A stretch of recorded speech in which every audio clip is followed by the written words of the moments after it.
La grande interview d'Europe 1 à 8h14. Nous recevons Antoine Armand. Bonjour. Bonjour. Député Ensemble pour la République de Haute-Savoie, ancien ministre de l'économie, des finances et de l'industrie. Antoine Armand, est-ce que les discours et les coups de semonce du Premier ministre François Bayrou, de dernière en date, c'était le 15 juillet, ont suffi? On apprend ce matin qu'à 17h aujourd'hui sortira un podcast FB Direct. François Bayrou veut parler directement aux Français du budget, de la nécessité de redresser les comptes publics. Il faut recourir à tous les dispositifs pour convaincre les Français? Oui, je crois qu'il faut recourir à tous les dispositifs, comme vous dites, pour une raison très simple. Je l'ai vécu comme bref ministre, c'est que nous n'avons pas aujourd'hui, collectivement en France, la conscience de la gravité de la situation. Je vous donne un seul exemple. On parle souvent de 5% de déficit. Vous en parlez à vos antennes, on en parle y compris dans les débats en société. 5% de déficit, ça peut sembler pas beaucoup. Qu'est-ce qu'il y a derrière? Derrière, il y a 150 milliards d'euros de déficit de l'État, alors que nos recettes sont seulement de 300 milliards d'euros. Mais si vous avez quelqu'un qui gagne 300, 3000 euros par mois et qu'il a 150, 1500 euros de déficit, on voit bien que la situation est très grave. Donc oui, je crois que le Premier ministre a raison de vouloir communiquer toujours plus directement avec les Français pour qu'ils perçoivent la gravité de la situation et l'urgence de notre situation budgétaire. Bon, ça fait quand même 50 ans que la dette et le recours à l'emprunt ont été les pratiques favorites de notre pays pour financer notre système social. C'est une facilité à laquelle il ne faut plus recourir ? Et c'est une facilité à laquelle nous ne pourrons bientôt plus recourir parce que nous serons rattrapés, nous sommes déjà rattrapés par le remboursement de la dette qui va dans les prochaines années, le seul remboursement des intérêts de la dette, être le premier poste budgétaire de l'État devant l'éducation nationale, devant la défense. Un pays digne de ce nom qui se projette dans l'avenir ne peut pas accepter ça. Et donc oui, vous avez raison de parler de facilité parce que au fond, quand vous discutez en France, vous trouvez souvent des gens qui veulent taxer davantage et vous trouvez très peu de gens qui veulent accepter de dépenser moins alors que c'est une nécessité. Et d'ailleurs, 72% des interrogés dans un sondage Les Échos montrent que les efforts demandés seraient trop importants. Comment est-ce qu'on peut les convaincre, ces Français ?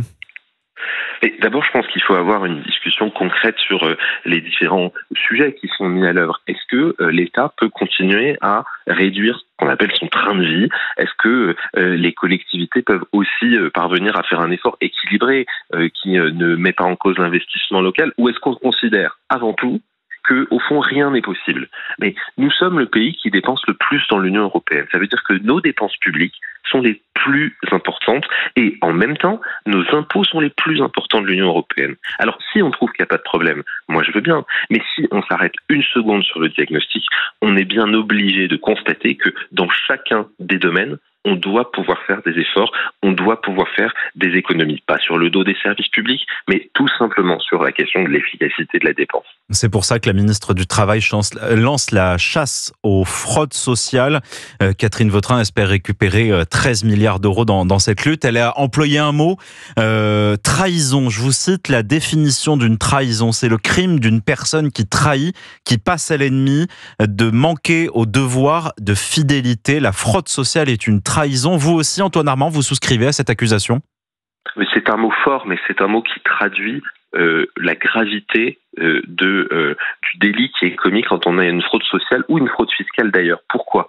Parce que quand on est citoyen, on contribue, évidemment, par des cotisations, par des impôts, on doit contribuer, mais on doit aussi, on a des devoirs, celui de l'exemplarité, celui de l'éthique, de ne pas voler dans la caisse de tout le monde. Parce que l'État, c'est censé être la caisse de tout le monde. Et qu'est-ce qu'on observe aujourd'hui? Eh bien, on observe que la fraude sociale, la plus importante, elle vient souvent de quelques fraudeurs qui fraudent de grandes quantités d'argent public, avec parfois des montages très compliqués dans le domaine de la santé, dans le domaine du social, avec parfois des sociétés écrans. Et c'est extrêmement dur de trouver tous les responsables, et c'est pour cela qu'il est absolument indispensable de le faire. Parce que sinon, c'est un coup de canif dans le contrat social en permanence.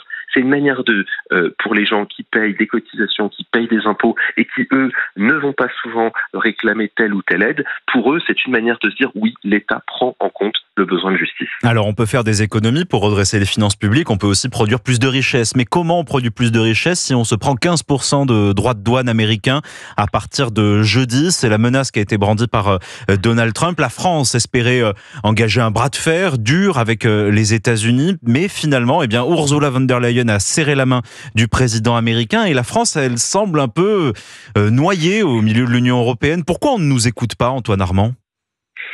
Force est de constater d'abord que la présidente de la Commission européenne n'a pas réussi.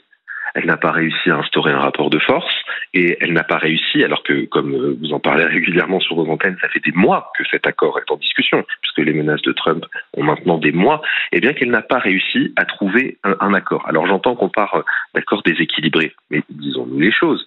C'est pas un accord déséquilibré, c'est un accord qui est fondamentalement mauvais, puisqu'il s'agit pour Donald Trump de nous imposer des droits de douane, mais non seulement il n'y a pas de contrepartie, en plus nous devons acheter des énergies fossiles américaines, et en plus nos entreprises devraient investir aux États-Unis. Donc de deux choses l'une. Ou bien c'est irréaliste, et dans ce cas-là c'est symbolique, mais ça veut dire quoi ?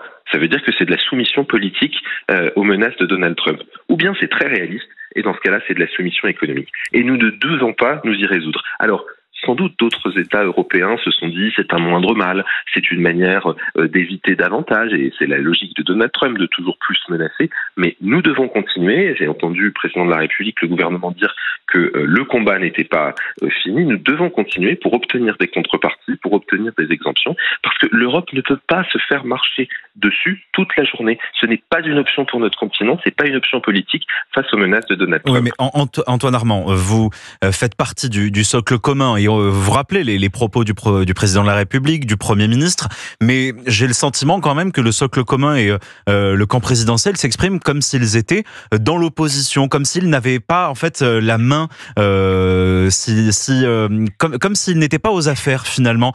Ils ne pouvaient pas peser dans la discussion européenne pour contraindre la présidente de la Commission européenne à aller dans le sens que la France souhaite ?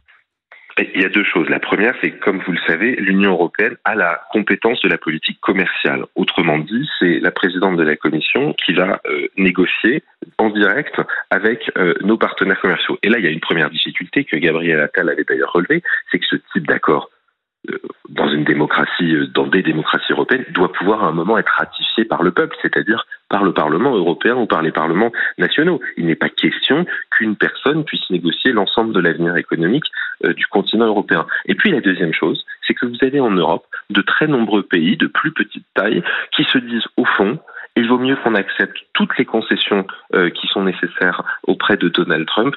Pourquoi ? Eh bien, pour espérer que ça aille mieux. Mais l'histoire et l'attitude de Donald Trump ces dernières années nous a montré que plus on accepte, plus on est considéré comme faible par le président des États-Unis et plus les conséquences sont lourdes. Donc notre travail, le travail de la France, c'est de convaincre ses partenaires qu'il faut dire stop et qu'il faut obtenir des contreparties.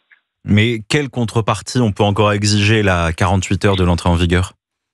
Il peut y avoir, le président, le gouvernement l'ont dit, il peut y avoir des contreparties dans les secteurs qui sont exemptés, il peut y avoir des contreparties également en termes d'investissement ou d'accords commerciaux et industriels. C'est une négociation très ouverte à l'image de Donald Trump. Simplement, il faut, et je sais que la France joue ce rôle dans ces jours-ci, il faut que l'Europe soit capable de montrer qu'elle est dans un rapport de force et que nous n'accepterons pas tout. Et c'est ça, je le dis ici avec du regret, qui a beaucoup marqué. C'est le sentiment, au fond, que la présidente de la Commission européenne se trouvait prête à accepter un rapport d'une puissance, les États-Unis, à un simple marché, l'Europe. L'Europe doit être une puissance parce qu'elle en est une. Donc elle doit se comporter comme une puissance politique et pas en permanence comme une puissance économique, mais un nain géopolitique. Alors, certains expliquent que l'attitude de la présidente de la Commission européenne était certes aux antipodes de l'attitude française qui voulait maîtriser l'animal politique, Donald Trump, et essayer, au risque de se faire mordre d'ailleurs, alors que là, Ursula von der Leyen, eh bien, elle a serré la main du président américain, de l'auteur de l'art du deal, et donc l'affichage est là, et désormais, on a calmé Donald Trump, et on pourrait peut-être rationnellement faire avancer nos volontés. C'est le grand argument des amateurs de la politique du moindre mal. Regardez, nous avons signé un deal, le président des États-Unis est maintenant apaisé. Il y a une question qu'il faut se poser en permanence. C'est pour combien de temps et à quel prix ?